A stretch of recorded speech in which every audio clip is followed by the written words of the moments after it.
ने पूछा गतियाँ कितनी होती हैं, कितने प्रकार की होती हैं। पहले समझिए, गति का अर्थ है गमन, चाल, चलना।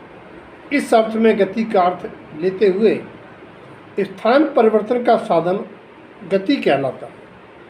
गतियाँ आपने विग्रह गति, अविग्रह गति, चतुर गति, पंचम गति, व्यायो गति, दुर्गति ऐसे अनेक नामों से सुना होगा। इनका स्वरूप और भेद इस प्रकार से है कि जब जीव वर्तमान का प्राप्त औदारिक हो या व्यक्रिय, चारों गतियों के जीव इस औदारिक या व्यक्रिय शरीर को छोड़कर अगले औदारिक और व्यक्रिय शरीर को धारण करने के लिए कार्बन और तेजस शरीर से जाते हैं, उसका नाम है विग्रह गति। विग्रह शब्द का अर्थ ही है शरीर, और विग्रह शब्द का दूसरा अर्थ है मोड़ा, जिसमें आत्मा के प्रदेश मुड़ते हैं, उसका नाम विग्रह गति है। अविग्रह गति क्या है?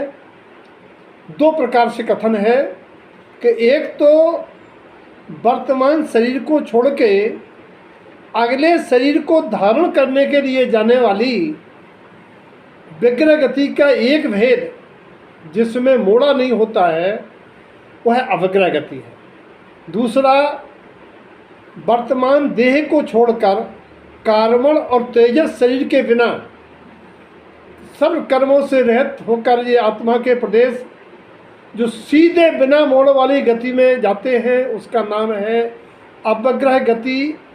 उससे प्राप्त होती है पंचम गति, मोक्ष। और विग्रह गति चार प्रकार की होती है। बिना मोड़ की गति ईसु गति, ऋजु गति कहलाती है। और जो मोड़े से विग्रह गतियाँ हैं वो पाणी मुक्ता, लांगलिका और गोमूत्रिका।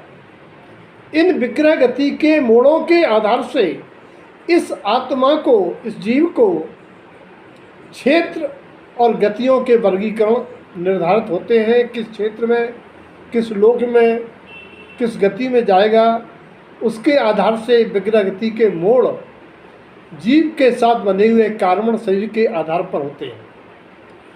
और जब ये विग्रह गति में गमन के बाद अंतिम समय में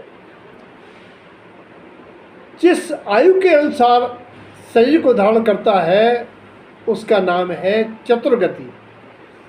जो रास्ते वाली गति है वो विग्रह गति है। जो गंतव्य पर पहुंच गई वो चार गति, मनुष्य, देव, नरक और त्रियंच में से कोई ना कोई गति को ये जीव धारण करता है और फिर उसको त्यागता है।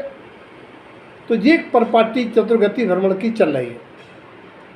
व्यायो गति का अर्थ होता है कि आत्मा और यानी जीव और शरीर एक साथ जो संसार में गमन करता है वो व्यायो गति है। यद्यपि लोग व्यायो का अर्थ आकाश लगा लेते हैं, तो आकाश का मतलब धरती के ऊपर से नहीं है। आकाश का मतलब है जहाँ क्षय द्रव्य पाए जाते हैं, आकाश सहित। ऐसे संसार में जीव और देह के संयुक्त रूप से जो गमन करने की चाल है वो व्यायो गति है। ये प्रशस्त और अप्रशस्त दो प्रकार से जानी जाती है। एक शब्द दुर्गति कहा। दुर्गति का मतलब है कि वर्तमान में शरीर सहित जीव जो प्रतिकूलताएं, दुख पा रहा है, वेदनाएं पा रहा है, उस शब्द को भी दुर्गति कहते हैं। और आगामी पुरुषार्थहीन अति दुखमय स्थिति वाली गतियाँ ये नरक और त्रियंच कही जाती हैं। दुर्गति में, त्रियंच में भी दुर्गति जो है वो एक इंद्रिय से चार इंद्रिय, असैनी पंचेंद्रिय तक मानी जाती है। दुर्गति तो देवगति में भी है। यदि वो मिथ्या दृष्टि, देवों के नौकर चाकर वाहन बनने के वाले जन्म लेता है, तो वो भी देव दुर्गति कहलाती है। दुर्गति तो जीव की हमेशा है जब तक मोक्ष की प्राप्ति न कर ले। इस प्रकार से गतियों में विग्रह गति, इसके 4 भेद: ईसु, पाणिमुक्ता, लंगलका और गोमूत्र का। चतुर्गति के बारे में सब जानते हैं, मनुष्य, देव, त्रियंच और नारकी। और पंचम गति मोक्ष को कहते हैं। व्यायु गति प्रशस्त, अप्रशस्त, जिसमें लंगड़ा के चलना, टेक के चलना, वो अप्रशस्त गति व्यायु गति है। और सहज मनोज्ञ चाल चलना, वो प्रशस्त व्यायु गति है। एक इस नाम का कर्म होता है, नामकर्म, इसके हिसाब से जीव चलते हैं। तो अपन ने आज गतियों के नाम, स्वरूप, भेद आदि जाने।